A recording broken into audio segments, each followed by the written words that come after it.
The Great Jewish Revolt. A rebellion against the Roman Empire, its tentacles already wrapped around the world. The Romans had occupied them, the Romans were abusing them, the Romans were taxing them. Trapped in the conflict, Flavius Josephus, historian, prophet, traitor. He saw this self-destructive enterprise and yet could do nothing about it, or perhaps he actually participated willingly in the very acts that brought about this destruction. Josephus would chronicle the downfall of a nation, for he was there, an eyewitness to the slaughter. Josephus's descriptions of the destruction of Jerusalem are incredibly heartrending. The story of Josephus's life is the story of Judea's destruction at the hands of Rome.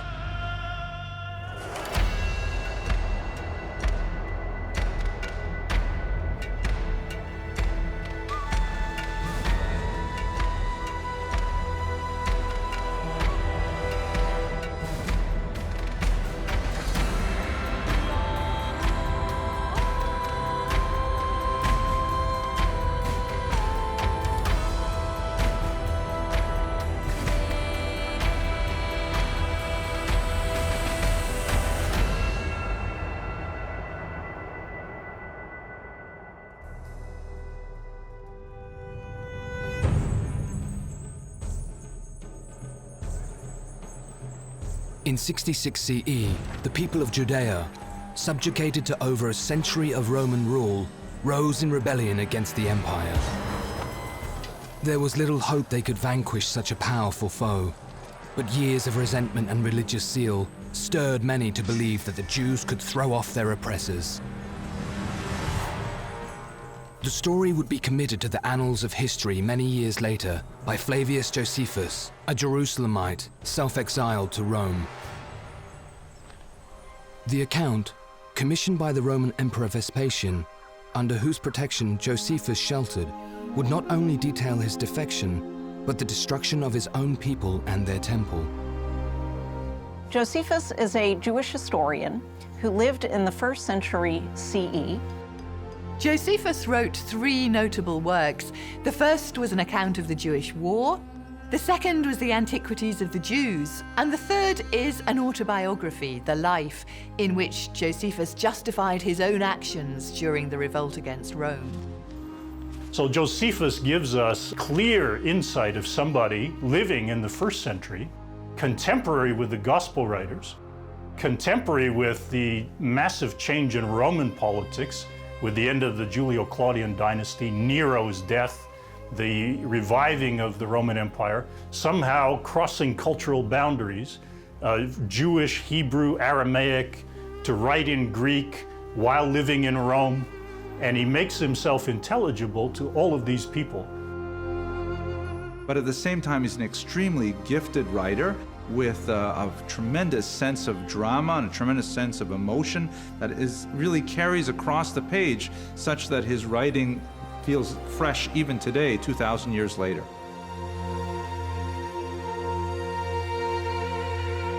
Born Yosef ben Matityahu in 37 CE, Josephus never knew a Judea free from the shadow of Rome. Josephus grew up in Jerusalem in the mid-1st century, at a time when it was under direct Roman rule, and there would have been plenty of reminders of that all over the place. After the death of Herod the Great in 4 BCE, Rome divided the kingdom, and Herod's son Archelaus assumed control of Judea. Some of the populace, still enraged by the deceased king's actions, instigated protests against Herodian rule. Archelaus responded, massacring 3,000 Jews. Rome swiftly removed Archelaus and initiated a new system of government. When the Herodian dynasty came to an end, there was a period of unrest. And beginning in 6 CE, there was an appointment of a system of government called a procurator. Many procurators taxed the population excessively, lining their own pockets in the process. On top of it, the procurators sometimes made terrible mistakes in misunderstanding the religious beliefs. And they would do things which the people saw as sacrilege. like bringing the Roman standards into the city of Jerusalem because they were worshipped as pagan gods, essentially. Although Roman-Judean relations teetered on a razor's edge, the Jews were not unified in their attitudes toward Rome. Jerusalem in the first century is an era of cultural chaos.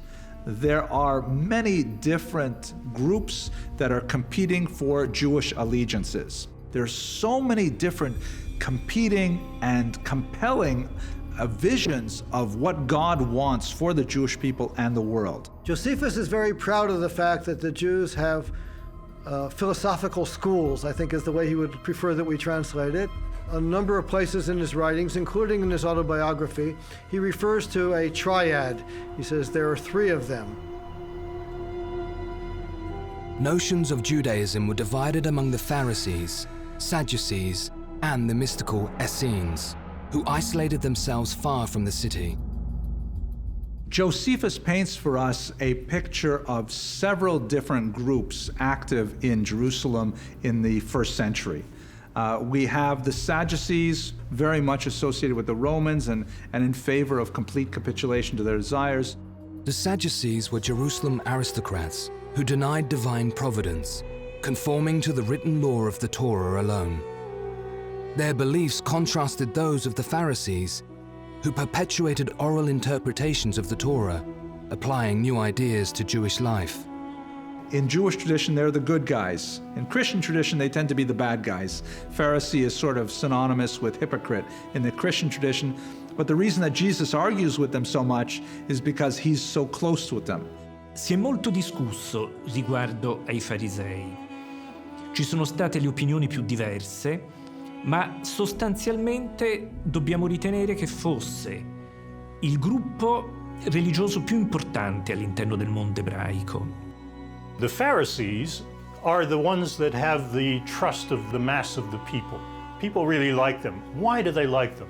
Well, he says that they have a clear view of the afterlife, and with that, a system of morality that goes along with the idea of final judgment. The Pharisees were no great lovers of the Romans, and quite often there are riots or uprisings, and Pharisees take part in them. But at the same time, most Pharisees seem to have believed that God himself would intervene to change things in God's good time.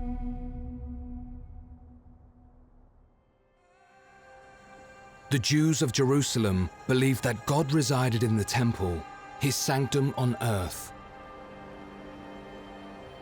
The way that ancient Jews interacted with their God, the God of Israel, was just like the way other ancient peoples interacted with their gods, and that was through the medium of a temple building. The temple, rebuilt by Herod in the previous century on an unprecedented scale, was the epicenter of Jewish cultural, economic, and spiritual life.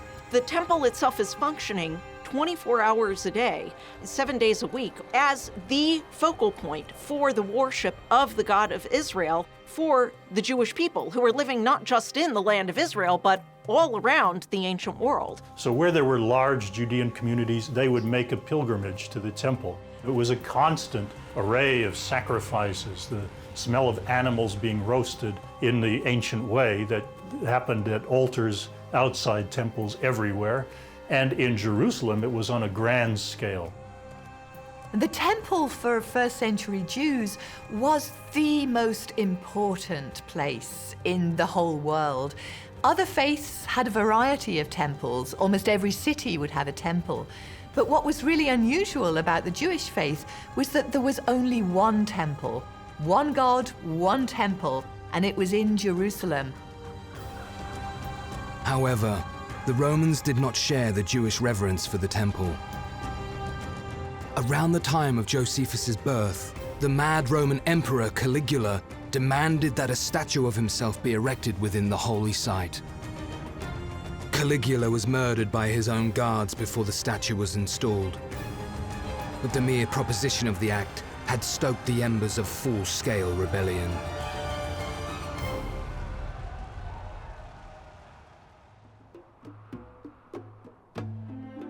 Yet life at the Jerusalem temple was just one facet of wider Jewish belief. Josephus journeyed into the desert, seeking a greater understanding of his people and their connection to God. Having grown in the presence of the Pharisees and Sadducees, Josephus sought out the secluded Essenes. The site of Qumran is located on the northwest shore of the Dead Sea.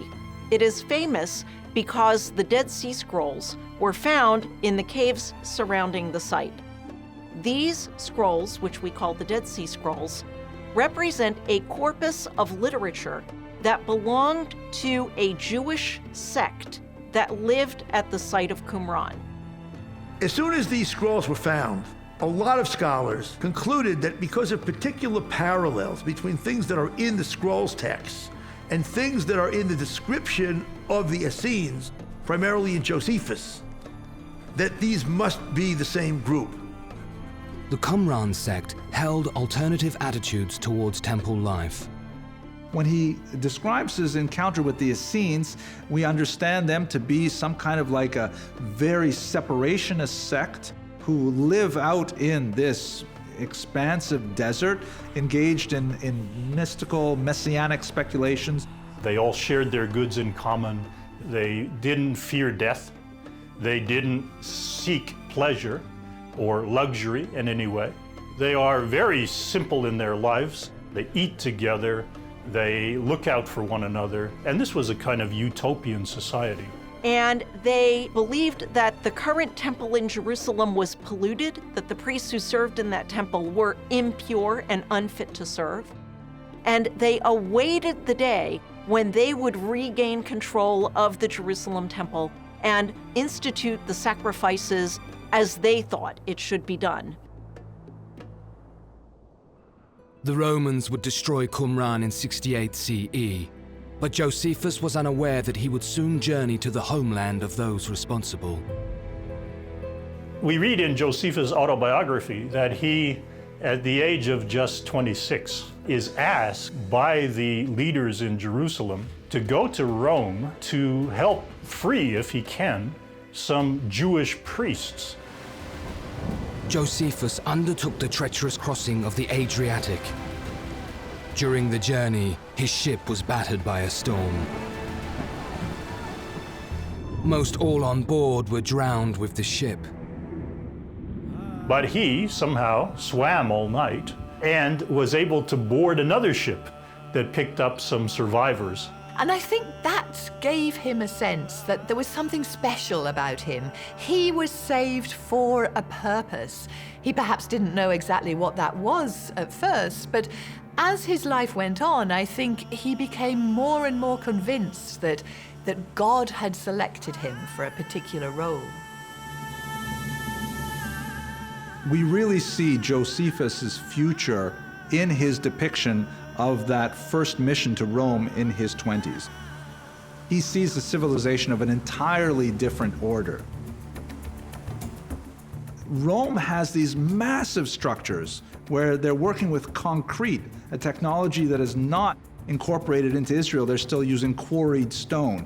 And you're seeing, this is a world-class civilization with technologies that are unheard of. And he must have really come away with a sense of the power of Rome, of the efficiency, of the ability to get things done, and yet I think also maybe of the corruption of Rome. I think he came away with a sense that you could buy things in Rome that maybe shouldn't be for sale, but at the same time, the sense of that majesty of the empire and the great military and political strength. Josephus dedicated himself to the task of freeing the detained priests, befriending Aliturus, a Jewish performer at Emperor Nero's court. So Nero has these close connections with actors. He wants to appear on stage himself. And it's one of his quirks that he performs in the theatre at all, that he performs as an actor, because actors were the lowest of the low in Roman society. So the emperor shouldn't be doing this kind of activity. With the aid of Aliturus, Josephus met Nero's wife, Poppaea Sabina, and she beseeched her husband to free the priests. Giuseppe riesce a addirittura entrare nelle grazie di Poppea. E diciamo che questo passo di Giuseppe nella vita, nell'autobiografia, è uno dei pochi passi in cui Poppea è definita timorata di Dio, greco Theosebes, che a qualcuno ha fatto pensare anche addirittura che Poppea fosse di origine ebraica. Granting the priest liberty was a rare act of mercy from the emperor. During his time in Rome, Josephus came to learn the depths of Nero's cruelty and madness. Nero is known for being somebody who is quite cruel and savage and prone to changes of mood. He's demonized by most of our ancient sources. In 64 CE, there's a devastating fire in Rome, and Nero is sometimes thought to have been responsible for it. This fire destroys, partly or completely, 10 of the 14 regions of Rome. La cosa strana è che Giuseppe venne a Roma proprio nell'anno nell'anno del famoso incendio sotto Nerone. E la cosa curiosissima è che non parla affatto di questo episodio, pur soggiornando appunto a Roma. It's actually only Tacitus who states that Nero was directly responsible. Whether Nero set the fire or not, the following year, Josephus's patron did suffer Nero's wrath. Poppaea has a particularly nasty, grisly end because Nero gets annoyed with her one day, and we're told that he kicks her to death while she is pregnant.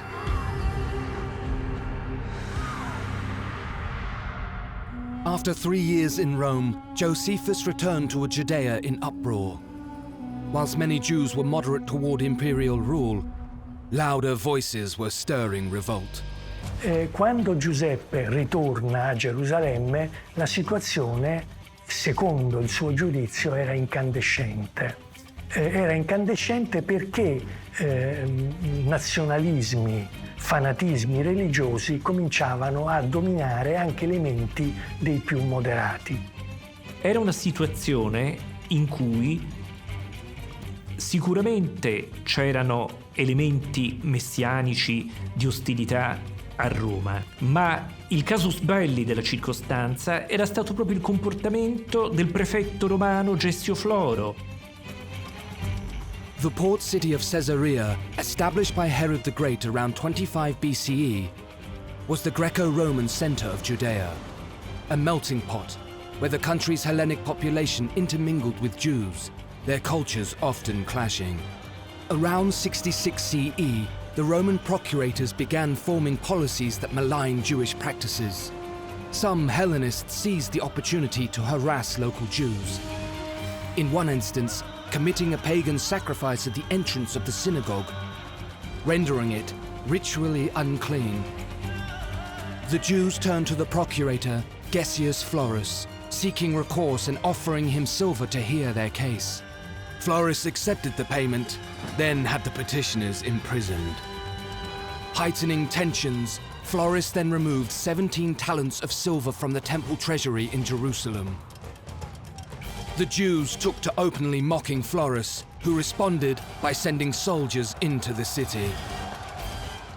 The simple narrative is that Jews under Roman rule were chafing from the beginning. They couldn't tolerate another ruler except God. The Romans were abusing them, the Romans were taxing them, the Romans had occupied them, so they couldn't stand it. And it was just like pressure in a bottle, until finally, in 66, the cork popped.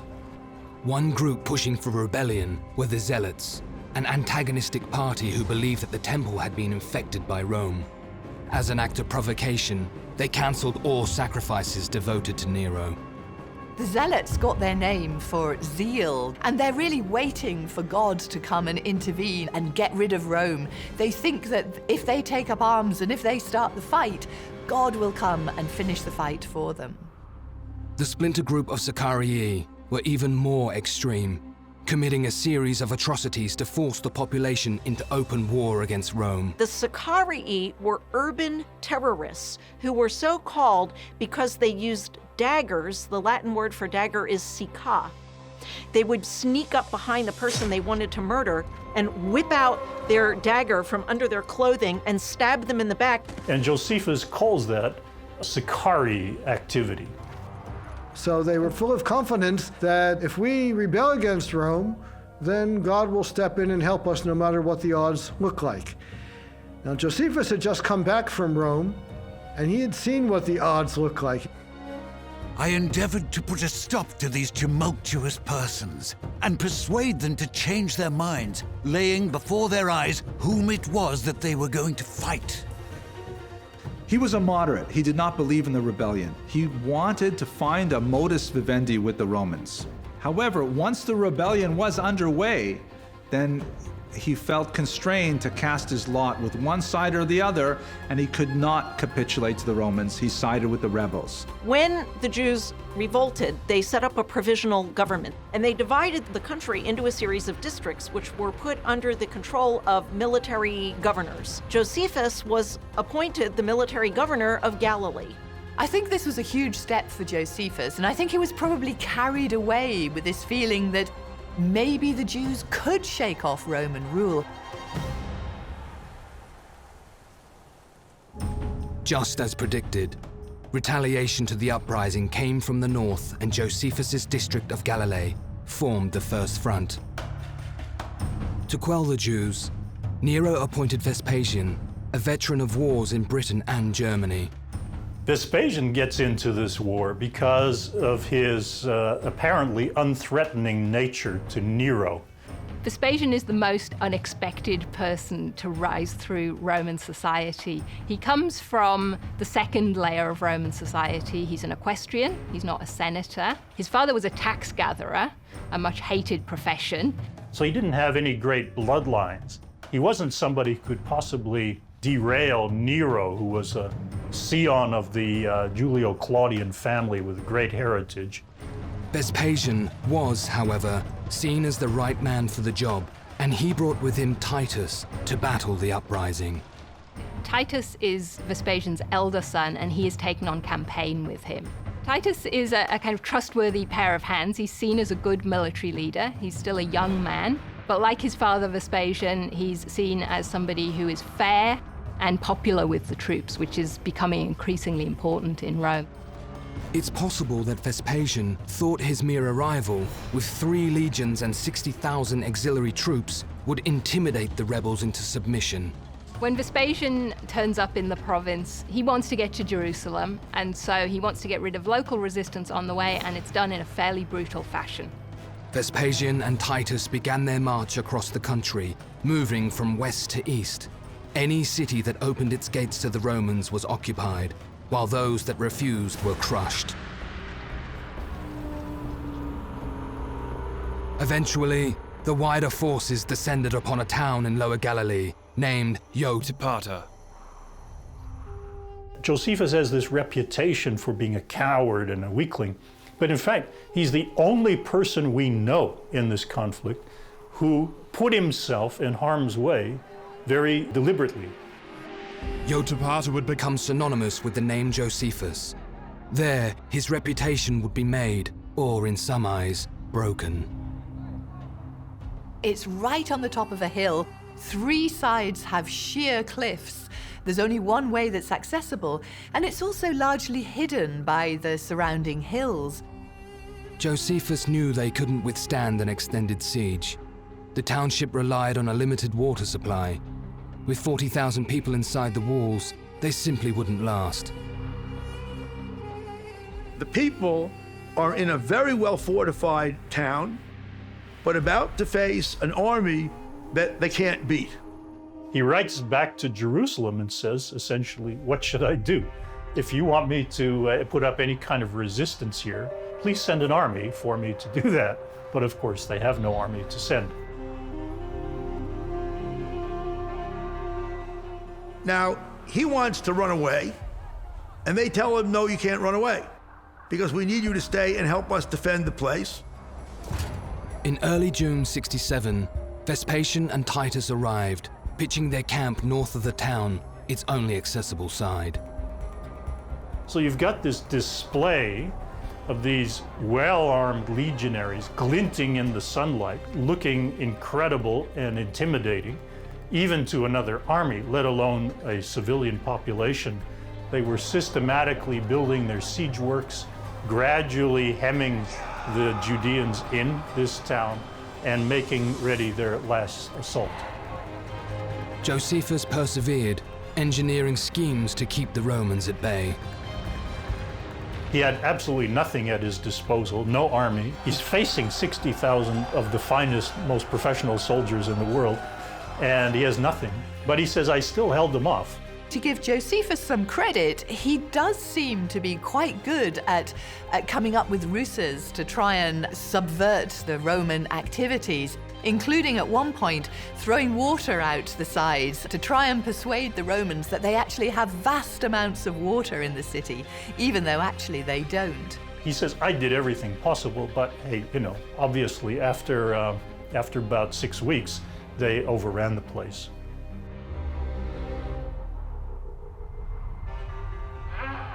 On the 47th day of the siege, there was a thick mist.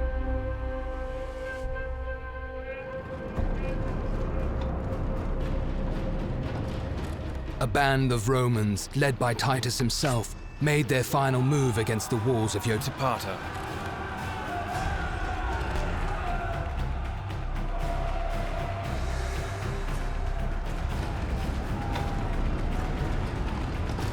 Once inside, they cut the throats of the guards on watch and opened the gates to the wrath of Rome.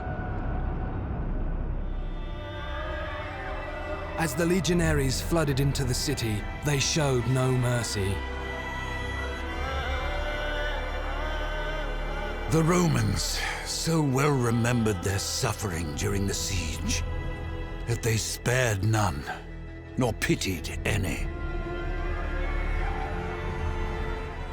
We're told that 40,000 Jews were killed at the end of this siege, and only 1,200 taken into slavery. So that's a very unequal number. Usually you take all of the women and children into slavery.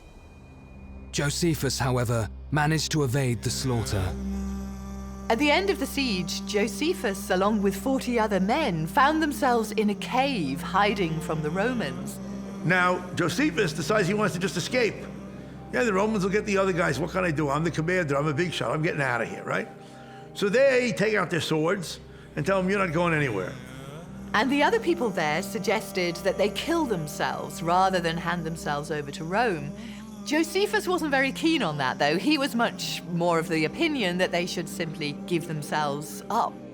The situation seemed hopeless, but as the rebels hid, Josephus claimed that God visited his dreams. God had been kind of speaking to him in these dreams, that he still had a lot left to do in his life. And part of what he had to do was predict the future. He claims that he had a communication from God that told him one of the prophecies in the Hebrew scriptures actually referred to Vespasian. The prophecy was that from Judea would come a star who would become a ruler over the nations. Josephus, assured of God's plan for him, was resolved to survive the cave and pursue his divine purpose. Josephus gives a big speech, and he has this fascinating view of rhetoric as the ability of a great orator to move people. Preaching the immoralities of suicide, Josephus suggested an alternative that would not violate God's law. Let's just trust our future to fate. Let's just draw lots. The guy who's number one dies first at the hands of number two. Number two dies at the hands of number three. Nobody can predict the lots, and therefore nobody can rig the system. Josephus cast the lots, trusting God's hand would guide the outcome.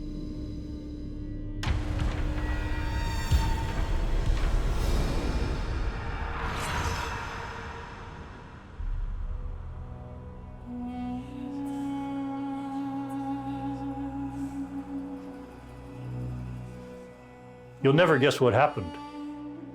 By the lots, I was left last with one other guy. He says, should we attribute it to divine providence or to fortune? Who's to say? But anyway, I was left with one other guy at the end, so I persuaded him that we should both live. There's no indication in the story that anyone cheated on lots. So he intimates that maybe it's divine protection. If only we could interview the other survivor of that suicide pact, we would have a better sense of what actually happened in that cave. We have to read Josephus' account and try to imagine how he is defending himself, how he is portraying his decision, and so on. And he clearly is uncomfortable with his betrayal of his colleagues by not following through and committing suicide. I think it's safe to say that nobody really believes Josephus, that this is entirely the will of God. Most people think that he rigged things in some way, and that earned for Josephus the title of traitor for many centuries later. Josephus was brought to the Roman camp. He arrives in the Roman camp, and sure enough, he's toast. He's going to be killed. There are demands from all the officers, kill him, lynch him. And he's a rebel general, which means he's a criminal from Roman point of view. It could have been very perilous. On the other hand, the Romans also knew how to be gallant, and he did turn himself over. It was only Titus. He took pity on him, and he interceded with his father to spare Josephus' life. Josephus assumed the role of prophet, announcing what God had told him. Vespasian would soon be emperor of Rome. It seems very unlikely that Vespasian would ever get to be emperor at this point. It would make no sense. He's much too lowly to ever be considered as emperor. Vespasian, however, was intrigued. He opted to spare Josephus' life, and for the next 2 years, the prophet remained a prisoner of the Romans.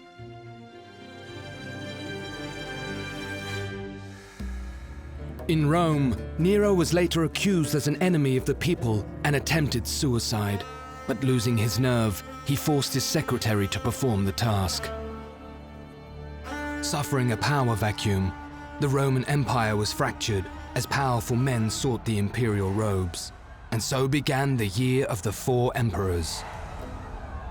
The first emperor, Galba, was assassinated. The second, Otho, committed suicide after only a few weeks. Vitellius reigned briefly before he was executed publicly and his body dragged through the streets. Finally, in the year 69 CE, Josephus' prophecy came true. The legions threw their support behind Vespasian, and he was proclaimed emperor. If the claim that an Oriental priest had prophesied on the basis of Eastern wisdom Vespasian's rise to the imperial throne, that was something which was useful for Vespasian. Vespasian was probably not passive in this process. He probably had his agents in Rome working on making him the emperor. Vespasian returned to Rome, leaving Titus to pacify Judea. Josephus assumed the role of advisor to the imperial heir. In the spring of 70 CE, Titus reached Jerusalem. The Roman plan had always been to isolate the city, leaving it to last. The Romans have one main tactic with sieges, which is to close the city and batter the walls into submission. And that is what they do. And it's a problem with Jerusalem because it's so well fortified, so it takes a long time. By the time Titus starts his siege of Jerusalem, the city was swollen with refugees, Jewish refugees who had poured in from the other parts of the country, so the population was much bigger than the ordinary population was. With access to the countryside cut off, the city's food and water supply was quickly overstrained. To exacerbate the issue, Titus allowed pilgrims entrance to Jerusalem. However, he did not let them leave. Some of the people in the city tried to escape. If they were caught by the Romans, they were either crucified outside the walls of the city, as an example to the Jews inside the city, or they had their hands cut off and they were returned to the city with their hands cut off.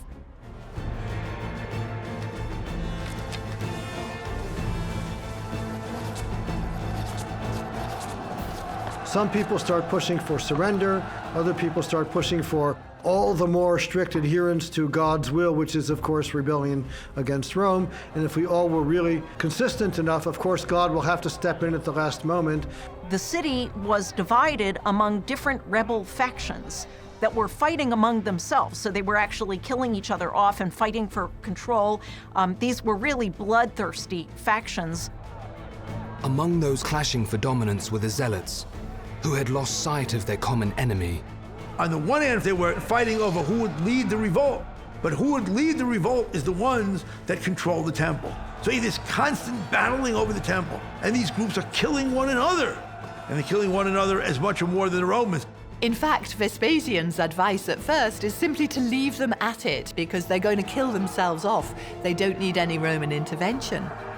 But Titus strengthened his grip on the city, ensuring that the pressure he inflicted outside the battlements equaled the tensions within.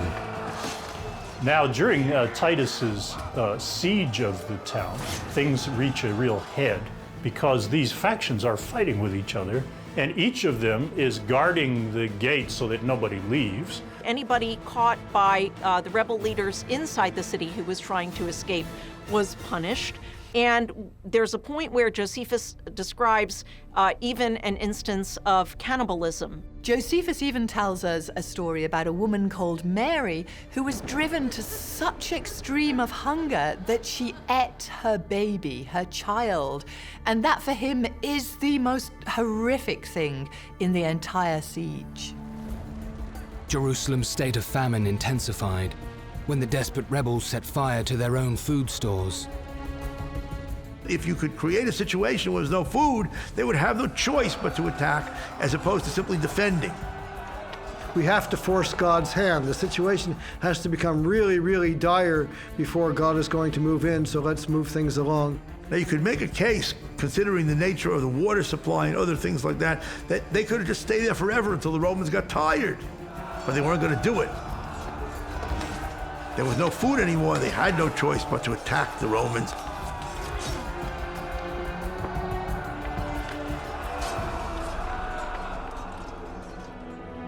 With Roman casualties mounting, Josephus was sent to make an impassioned plea before the city walls, calling the Jews to lay down their arms. He argues, first of all, that you can't win against the Romans.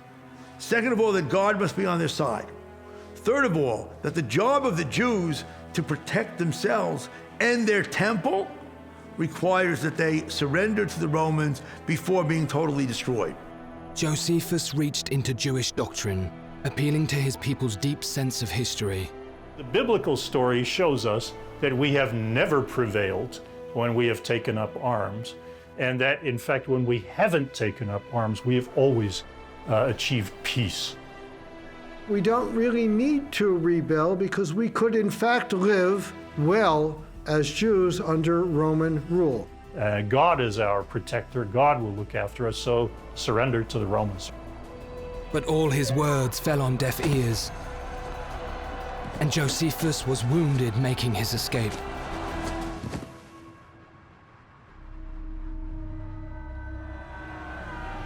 After 8 months besieging the city, Titus concentrated his efforts battering Jerusalem's series of walls.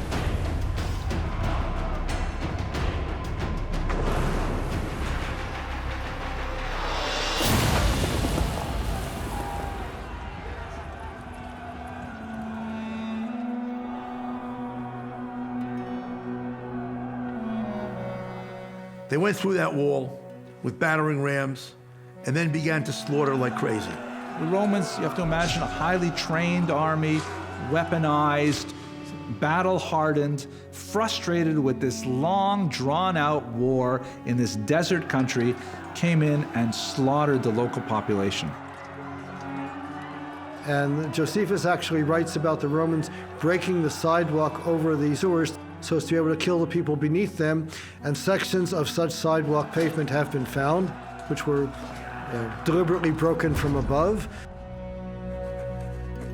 The Romans killed anyone they met, obstructing the lanes with their dead bodies to such a degree that the fire of many houses was quenched by the blood.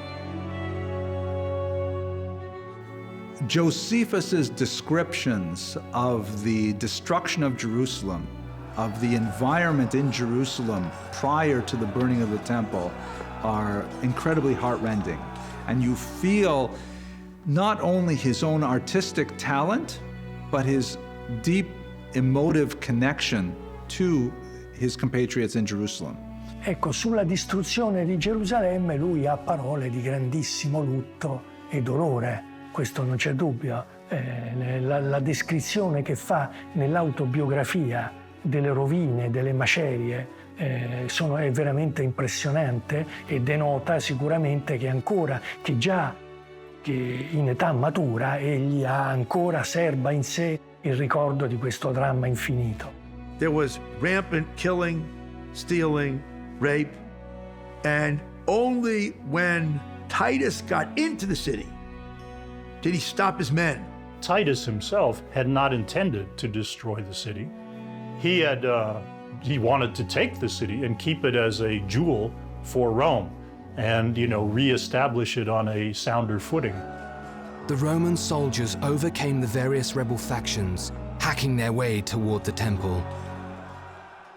And the way Josephus tells the story, the temple happened to be destroyed because one of Titus's soldiers, who Josephus says seems to have been moved by a supernatural impulse, that's a literal quote, threw a torch into the temple, and it proved impossible to put out the flames, which caught very quickly.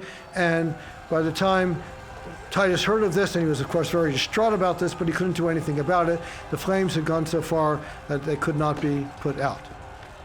Josephus is always writing for his audience.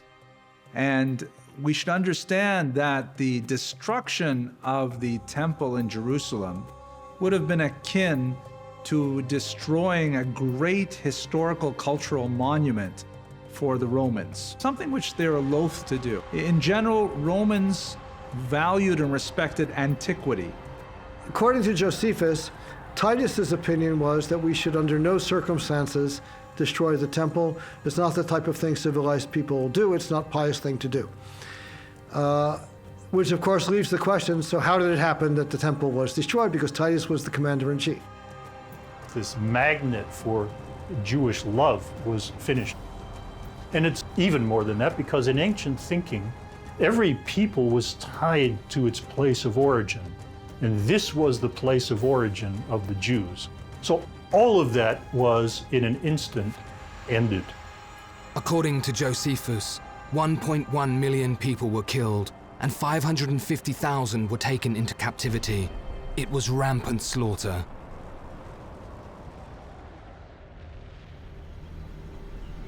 Whilst the Jewish people would forever mourn the loss of the temple, the Romans would memorialize it.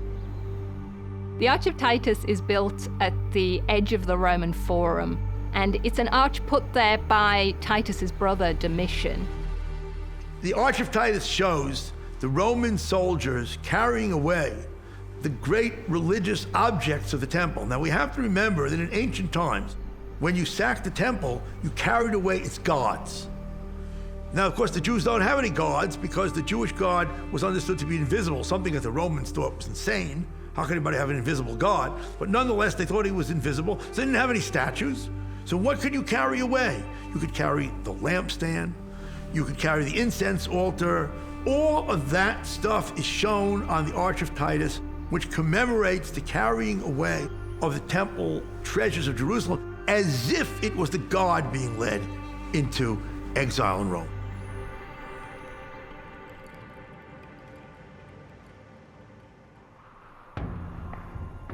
The temple may have fallen, but the Jewish revolt was not yet over. There were those who had escaped the horrors of Jerusalem and fled toward the Dead Sea. There, in the fortress of Masada, they would make one last great stand against the empire. Masada is a fortress in the desert. It was built by Herod I with beautiful palaces on top, but it's an extremely difficult place to get at, almost inaccessible. It rises way above the level of all the surroundings, and therefore commands an unbelievable defensive position.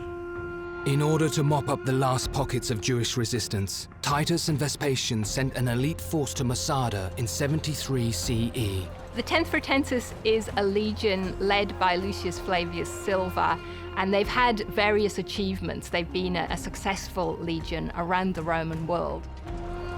The 10th Fretensis comprised of 4,800 Roman soldiers, accompanied by as many auxiliary troops. There were, according to Josephus, 967 Jews holding out on top of Masada. Not 967 soldiers, 967 men, women, and children. Many of these were refugee families that had fled from other parts of the country and taken refuge on top of Masada over the course of the revolt. But the main faction orchestrating Masada's defenses were the extremist Sicarii, who had terrorized Jerusalem with their spate of knife attacks.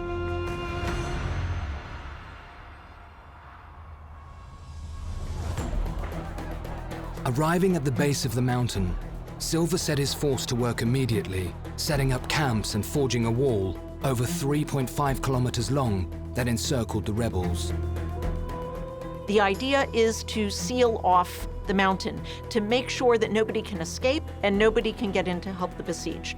The Romans hoped they could simply starve the Jews into submission, but the storerooms atop Masada were fully stocked.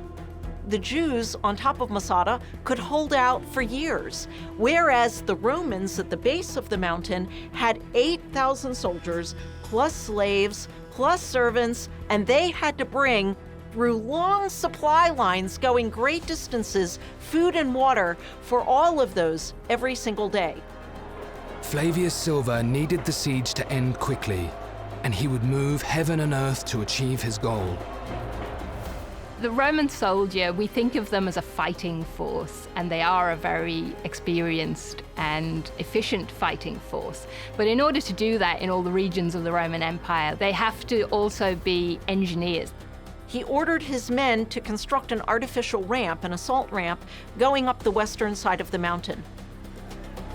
Built under constant fire from the defenders, the ramp was 600 meters long. Constructed within as little as 3 months, it ascended to the fortress walls. It would have been terrifying for the people in Masada to see that landscape changing. When the ramp was complete, the Romans forced their siege tower to the mountain top.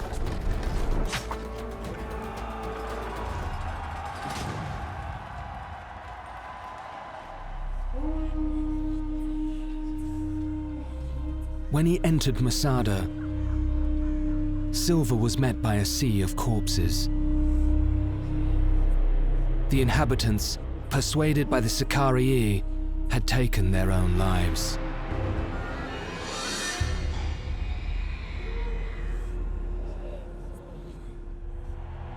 In 71 CE, the Flavians held a triumph, celebrating their defeat of the Jews whilst proclaiming the arrival of their new dynasty. Josephus watched as his own people were paraded before him. Now, Josephus saw all this happening. And one of the things that one gets from reading Josephus is the amazing sorrow that he felt, complete identification with his people and with this destruction.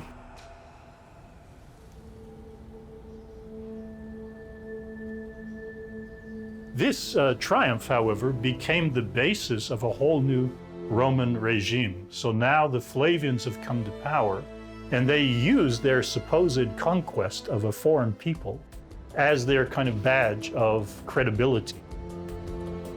Vespasian almost immediately starts work on a huge amphitheater, the Colosseum. And he's able to do it because he's got so much money after the Jewish war from the spoils he's taken from the Jews. So basically the Jews pay for the Colosseum. It's the biggest amphitheater ever built in the Roman world. It sat 50,000 people, we think. And it's kind of the ultimate symbol of Roman culture.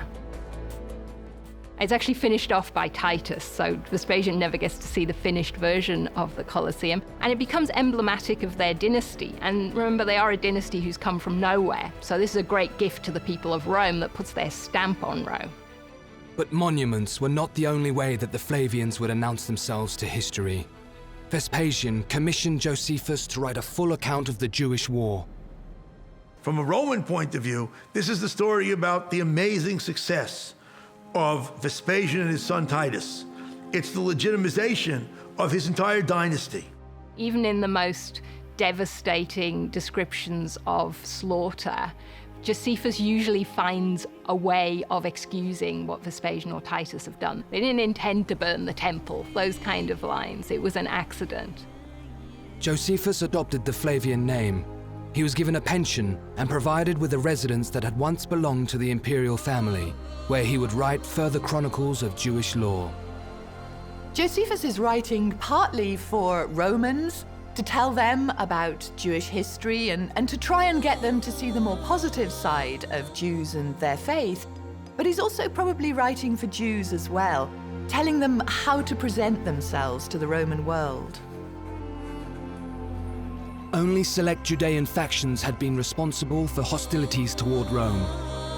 But the unsuccessful revolt scattered the Jewish people around the ancient world, as many began 2,000 years of isolation from the Holy Land. Josephus began life seeking to understand the Jewish relationship to God.